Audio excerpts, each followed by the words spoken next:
Thank you. Thank you. Thank you. Thank you so much. Thank you.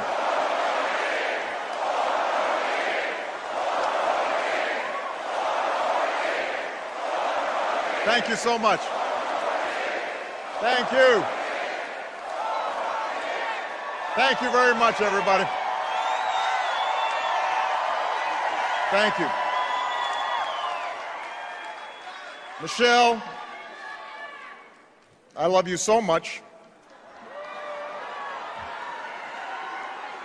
A few nights ago, everybody was reminded just what a lucky man I am.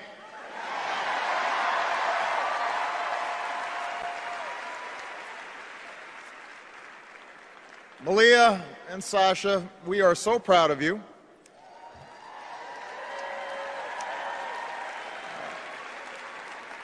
And yes, you do have to go to school in the morning.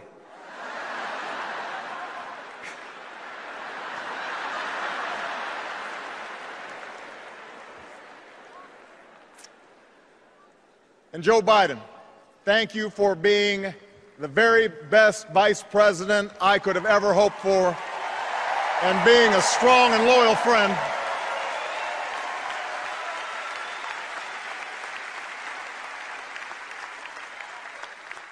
Madam Chairwoman, delegates, I accept your nomination for President of the United States.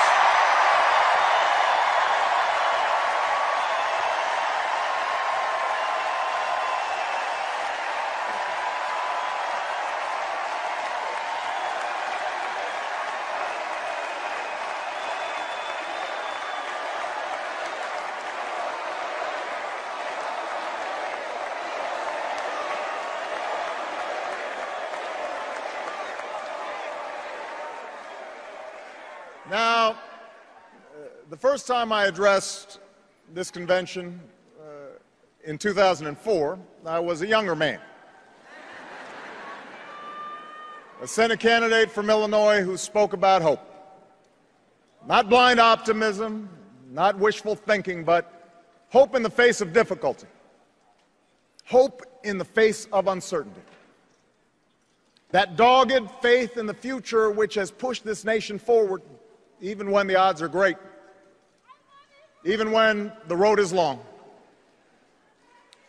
8 years later, that hope has been tested by the cost of war, by one of the worst economic crises in history, and by political gridlock that's left us wondering whether it's still even possible to tackle the challenges of our time. I know campaigns can seem small, even silly sometimes. Trivial things become big distractions. Serious issues become sound bites. The truth gets buried under an avalanche of money and advertising. I mean, if you're sick of hearing me approve this message, believe me, so am I.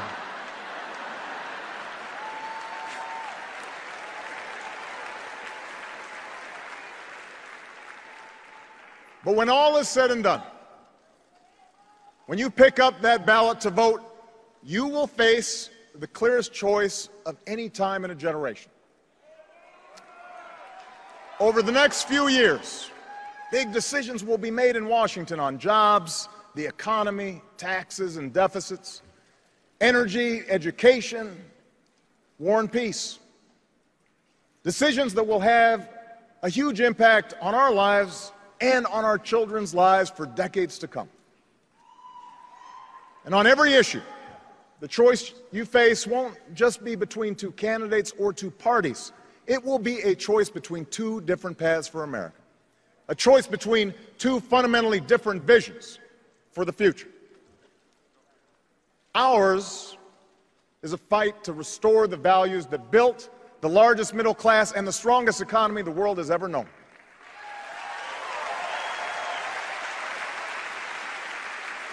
The values my grandfather defended as a soldier in Patton's army. the values that drove my grandmother to work on a bomber assembly line while he was gone. They knew they were part of something larger, a nation that triumphed over fascism and depression, a nation where the most innovative businesses turned out the world's best products, and everyone shared in that pride and success, from the corner office to the factory floor. My grandparents were given the chance to go to college, buy their own home, and fulfill the basic bargain at the heart of America's story. The promise that hard work will pay off, that responsibility will be rewarded, that everyone gets a fair shot, and everyone does their fair share, and everyone plays by the same rules, from Main Street to Wall Street to Washington, D.C.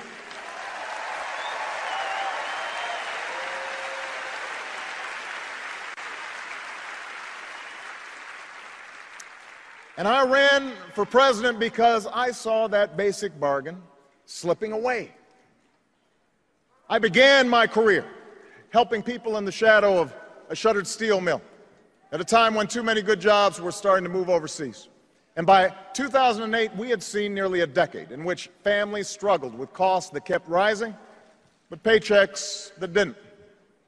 Folks racking up more and more debt just to make the mortgage or pay tuition, put gas in the car or food on the table. And when the house of cards collapsed in the Great Recession, millions of innocent Americans lost their jobs, their homes, their life savings, a tragedy from which we're still fighting to recover. Now, our friends down in Tampa at the Republican convention were more than happy to talk about everything they think is wrong with America, but they didn't have much to say about how they'd make it right. They want your vote, but they don't want you to know their plan. And that's because all they have to offer is the same prescriptions they've had for the last 30 years. Have a surplus? Try a tax cut. Deficit too high? Try another. Feel a cold coming on? Take 2 tax cuts, roll back some regulations, and call us in the morning.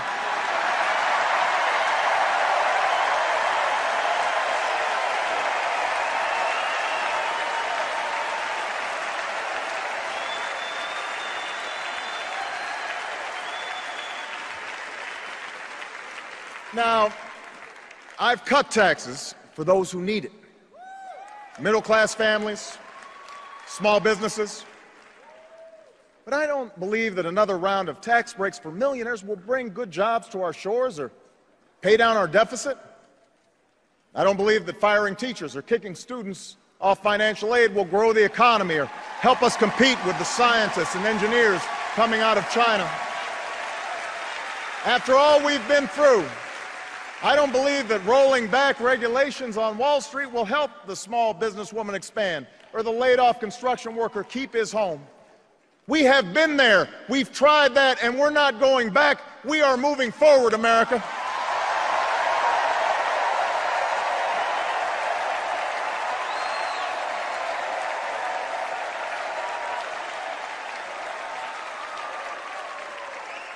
Now, I won't pretend the path I'm offering is quick or easy.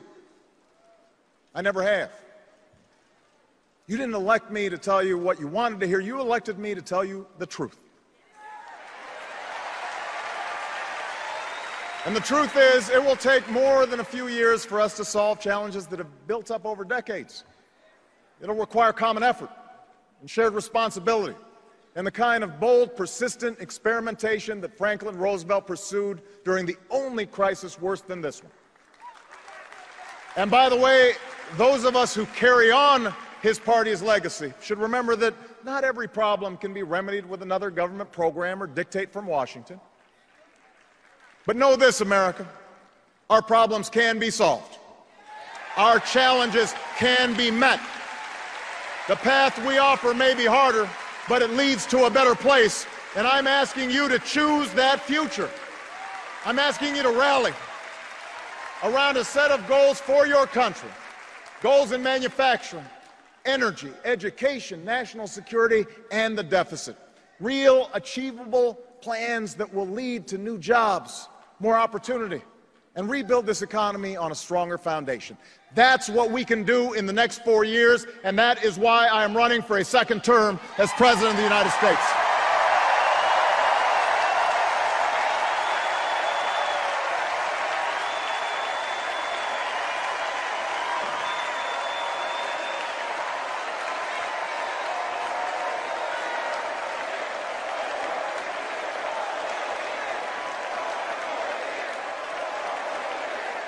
We can choose a future where we export more products and outsource fewer jobs.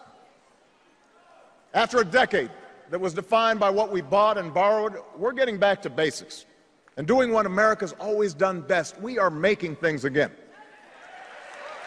I've met workers in Detroit and Toledo who feared they'd never build another American car.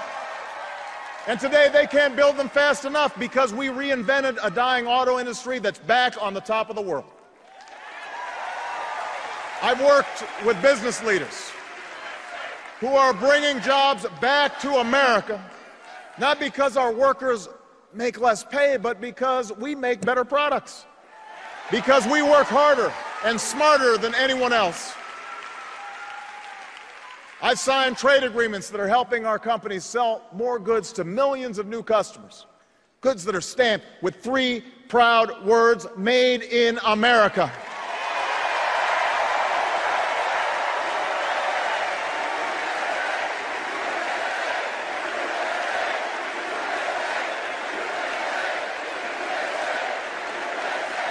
And after a decade of decline, this country created over 500,000 manufacturing jobs in the last 2.5 years. And now you have a choice. We can give more tax breaks to corporations that ship jobs overseas, or we can start rewarding companies that open new plants and train new workers and create new jobs here in the United States of America.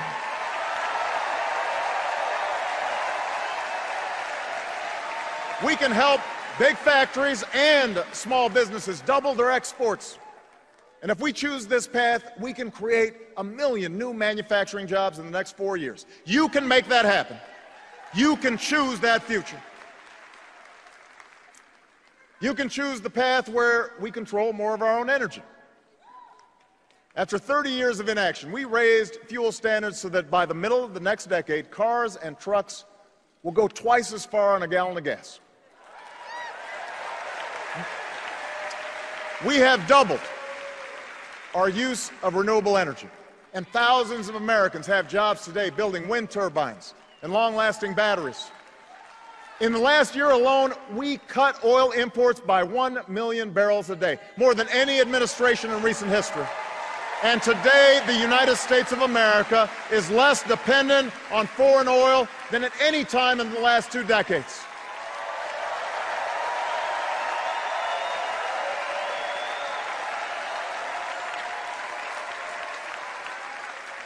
So now you have a choice between a strategy that reverses this progress or one that builds on it.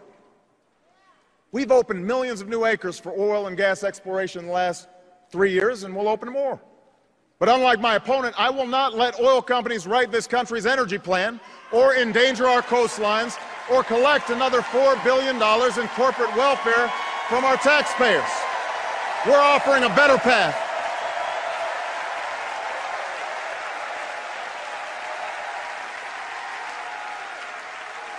We're offering a better path, a future where we keep investing in wind and solar and clean coal, where farmers and scientists harness new biofuels to power our cars and trucks, where construction workers build homes and factories that waste less energy, where we develop a 100-year supply of natural gas that's right beneath our feet. If you choose this path, we can cut our oil imports in half by 2020 and support more than 600,000 new jobs in natural gas alone.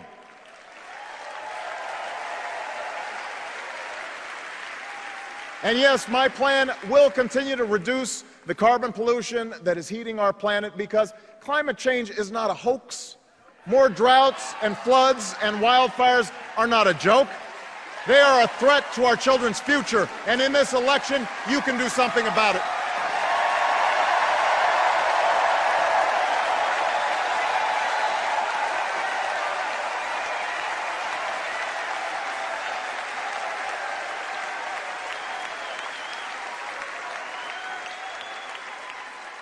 You can choose a future where more Americans have the chance to gain the skills they need to compete, no matter how old they are or how much money they have.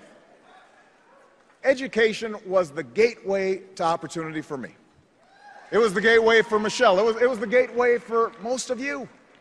And now, more than ever, it is the gateway to a middle-class life. For the first time in a generation, nearly every state has answered our call to raise their standards for teaching and learning. Some of the worst schools in the country have made real gains in math and reading. Millions of students are paying less for college today because we finally took on a system that wasted billions of taxpayer dollars on banks and lenders. And now you have a choice. We can gut education, or we can decide that in the United States of America, no child should have her dreams deferred because of a crowded classroom or a crumbling school. No family should have to set aside a college acceptance letter because they don't have the money. No company should have to look for workers overseas because they couldn't find any with the right skills here at home. That's not our future. That is not our future.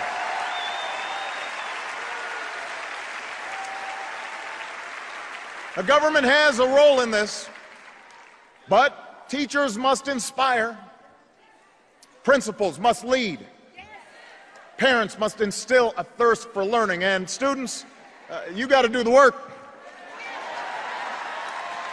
And together, I promise you, we can out-educate and out-compete any nation on earth. So help me recruit 100,000 math and science teachers within 10 years and improve early childhood education. Help give 2 million workers the chance to learn skills at their community college that will lead directly to a job. Help us work with colleges and universities to cut in half the growth of tuition costs over the next 10 years. We can meet that goal together. You can choose that future for America.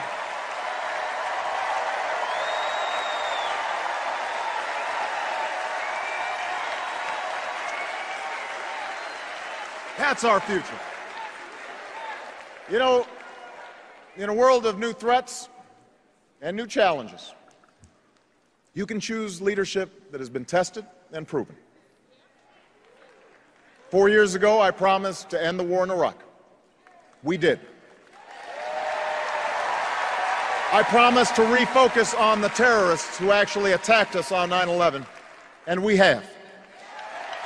We've blunted the Taliban's momentum in Afghanistan, and in 2014, our longest war will be over. A new tower rises above the New York skyline. Al-Qaeda is on the path to defeat, and Osama bin Laden is dead.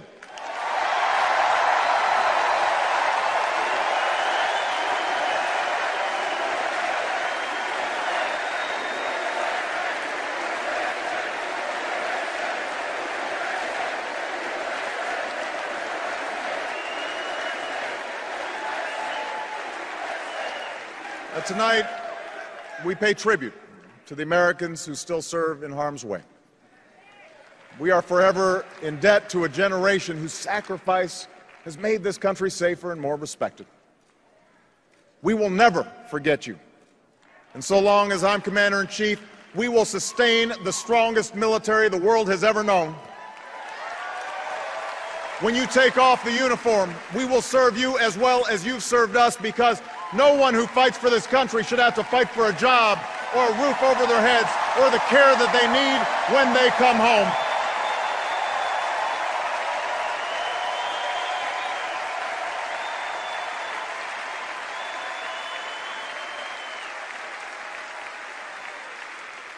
Around the world, we've strengthened old alliances and forged new coalitions to stop the spread of nuclear weapons. We've reasserted our power across the Pacific and stood up to China on behalf of our workers. From Burma to Libya to South Sudan, we have advanced the rights and dignity of all human beings, men and women, Christians and Muslims and Jews. But for all the progress that we've made, challenges remain. Terrorist plots must be disrupted. Europe's crisis must be contained. Our commitment to Israel's security must not waver. and neither must our pursuit of peace. The Iranian government must face a world that stays united against its nuclear ambitions. The historic change sweeping across the Arab world must be defined not by the iron fist of a dictator or the hate of extremists, but by the hopes and aspirations of ordinary people who are reaching for the same rights that we celebrate here today. So now we have a choice. My opponent and his running mate are new to foreign policy. But from all that we've seen and heard, they want to take us back to an era of blustering and blundering that cost America so dearly. After all, you don't call Russia our #1 enemy, not Al-Qaeda, Russia, unless you're still stuck in a Cold War mind warp.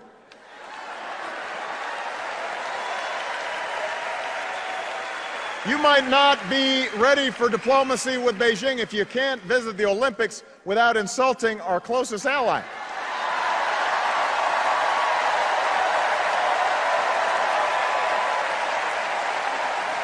My opponent said that it was tragic to end the war in Iraq, and he won't tell us how he'll end the war in Afghanistan. Well, I have, and I will. And while my opponent would spend more money on military hardware that our Joint Chiefs don't even want, I will use the money we're no longer spending on war to pay down our debt and put more people back to work, rebuilding roads and bridges and schools and runways, because after 2 wars that have cost us thousands of lives and over $1 trillion, it's time to do some nation building right here at home.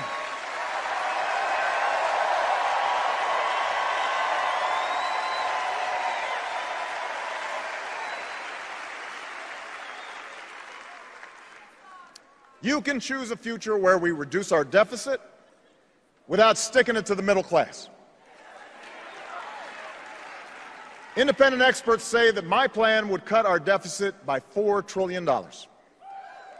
And last summer I worked with Republicans in Congress to cut $1 billion in spending, because those of us who believe government can be a force for good should work harder than anyone to reform it so that it's leaner and more efficient and more responsive to the American people. I want to reform the tax code so that it's simple, fair, and ask the wealthiest households to pay higher taxes on incomes over $250,000. The same rate we had when Bill Clinton was president, the same rate we had when our economy created nearly 23 million new jobs, the biggest surplus in history, and a whole lot of millionaires to boot. Now, I'm still eager to reach an agreement based on the principles of my bipartisan debt commission.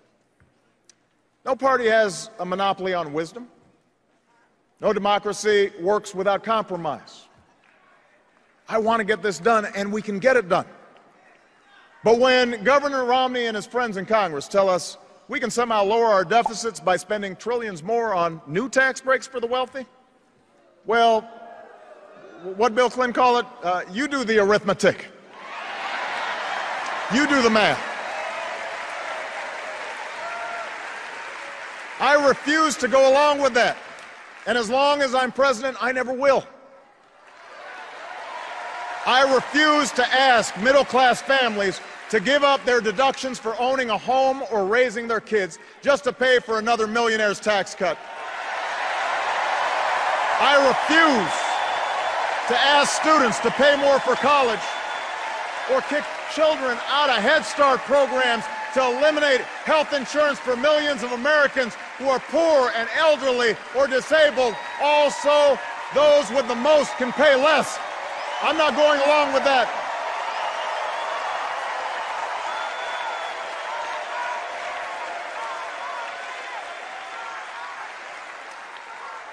And I will never turn Medicare into a voucher.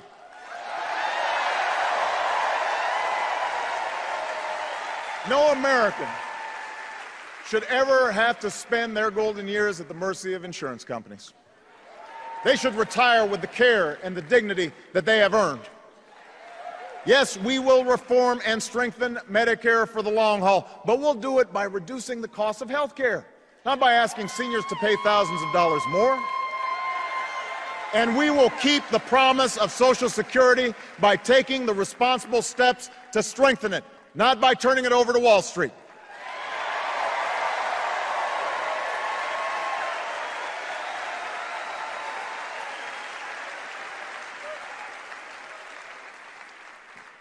This is the choice we now face. This is what the election comes down to. Over and over, we've been told by our opponents that bigger tax cuts and fewer regulations are the only way. That since government can't do everything, it should do almost nothing. If you can't afford health insurance, hope that you don't get sick. If a company releases toxic pollution into the air your children breathe, well, that's the price of progress. If you can't afford to start a business or go to college, take my opponent's advice and borrow money from your parents.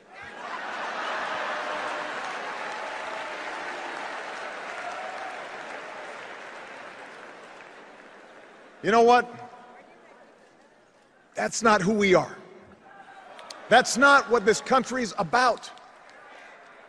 As Americans, we believe we are endowed by our Creator with certain inalienable rights, rights that no man or government can take away. We insist on personal responsibility, and we celebrate individual initiative. We're not entitled to success. We have to earn it. We honor the strivers, the dreamers, the risk takers, the entrepreneurs who have always been the driving force behind our free enterprise system, the greatest engine of growth and prosperity that the world's ever known. But we also believe in something called citizenship. Citizenship, a word at the very heart of our founding, a word at the very essence of our democracy. The idea that this country only works when we accept certain obligations to one another and to future generations. We believe that when a CEO pays his auto workers enough to buy the cars that they build, the whole company does better. We believe that when a family can no longer be tricked into signing a mortgage they can't afford, that family's protected, but so is the value of other people's homes. And so is the entire economy. We believe the little girl who's offered an escape from poverty by a great teacher or a grant for college could become the next Steve Jobs, or the scientist who cures cancer, or the President of the United States, and it is in our power to give her that chance.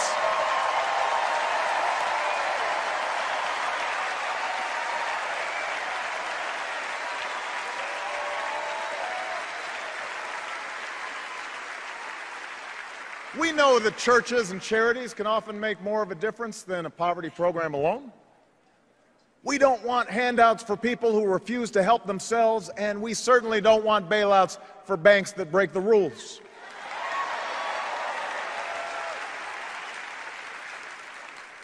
We don't think that government can solve all of our problems, but we don't think that the government is the source of all of our problems, any more than our welfare recipients, or corporations, or unions, or immigrants, or gays, or any other group we're told to blame for our troubles.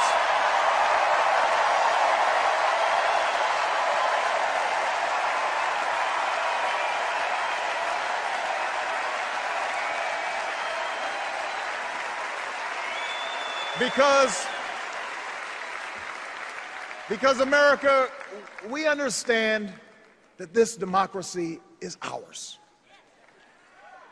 We, the people, recognize that we have responsibilities as well as rights, that our destinies are bound together, that a freedom which asks only what's in it for me, a freedom without a commitment to others, a freedom without love or charity or duty or patriotism is unworthy of our founding ideals and those who died in their defense.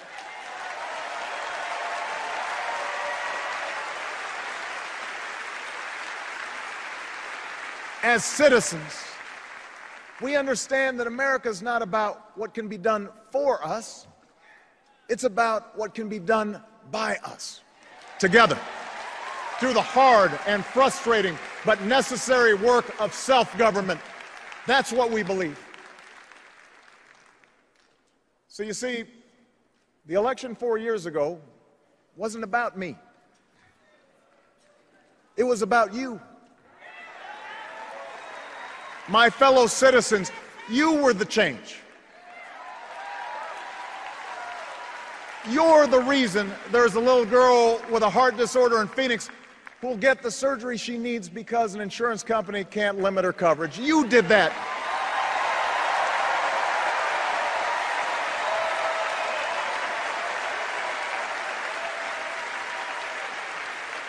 You're the reason a young man in Colorado who never thought he'd be able to afford his dream of earning a medical degree is about to get that chance. You made that possible.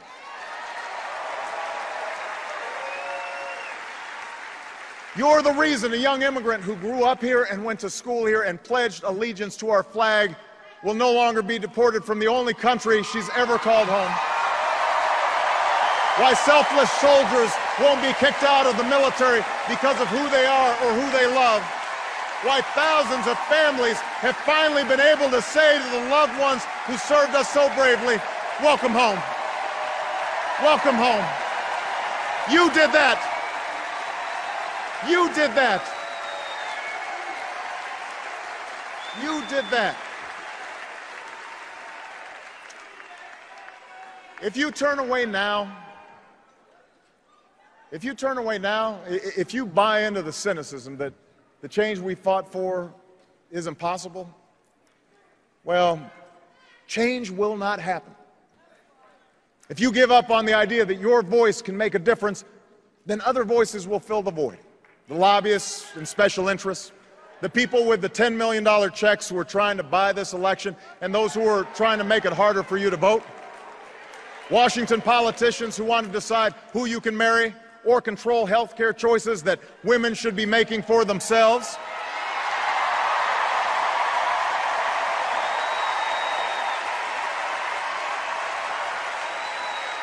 Only you can make sure that doesn't happen.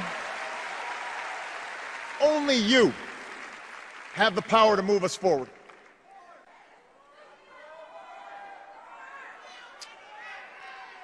You know, I recognize that times have changed since I first spoke to this convention. Times have changed, and so have I. I'm no longer just a candidate. I'm the president.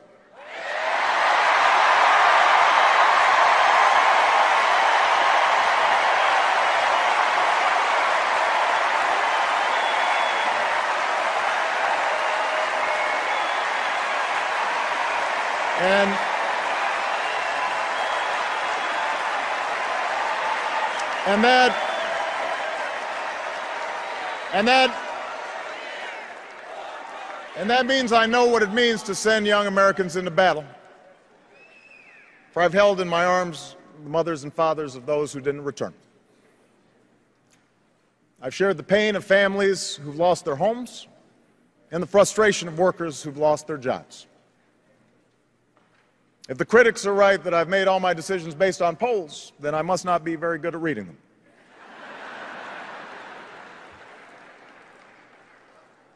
And while I'm very proud of what we've achieved together, I'm far more mindful of my own failings, knowing exactly what Lincoln meant when he said, "I have been driven to my knees many times by the overwhelming conviction that I had no place else to go."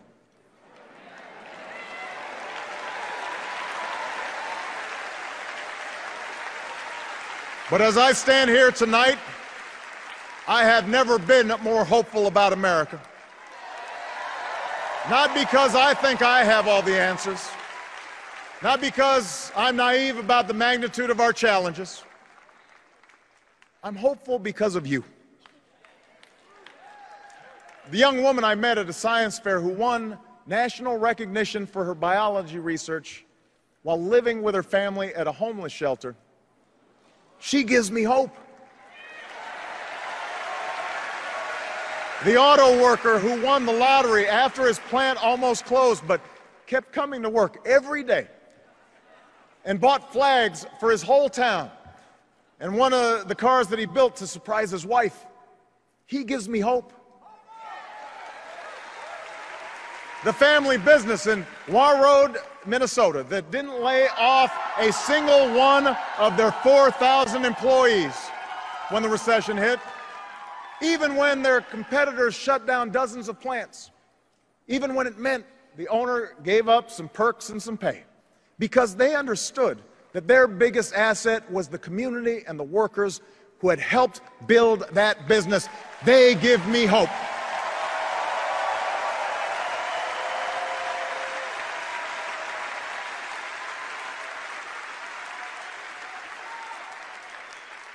I think about the young sailor I met at Walter Reed Hospital, still recovering from a grenade attack that would cause him to have his leg amputated above the knee.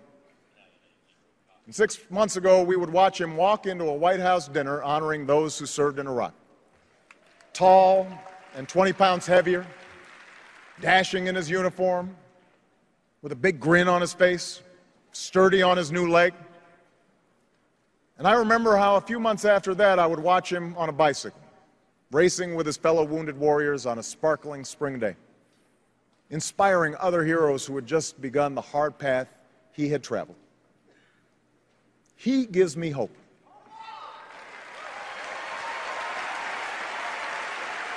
He gives me hope. I don't know what party these men and women belong to. I don't know if they'll vote for me. But I know that their spirit defines us. They remind me in the words of Scripture that ours is a future filled with hope. And if you share that faith with me, if you share that hope with me, I ask you tonight for your vote.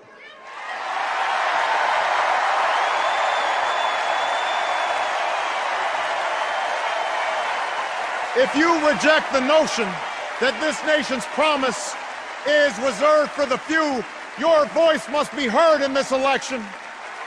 If you reject the notion that our government is forever beholden to the highest bidder, you need to stand up in this election.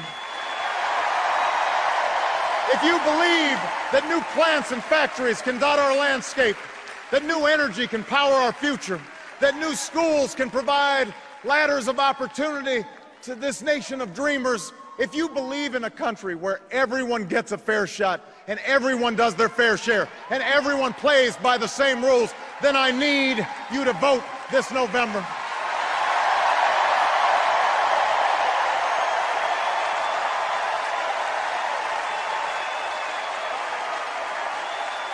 America, I never said this journey would be easy, and I won't promise that now.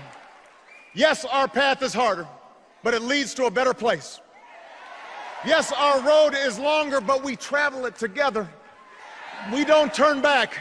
We leave no one behind. We pull each other up.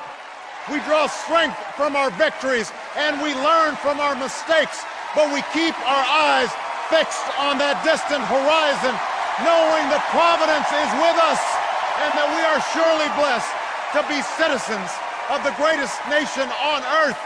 Thank you. God bless you. And God bless these United States.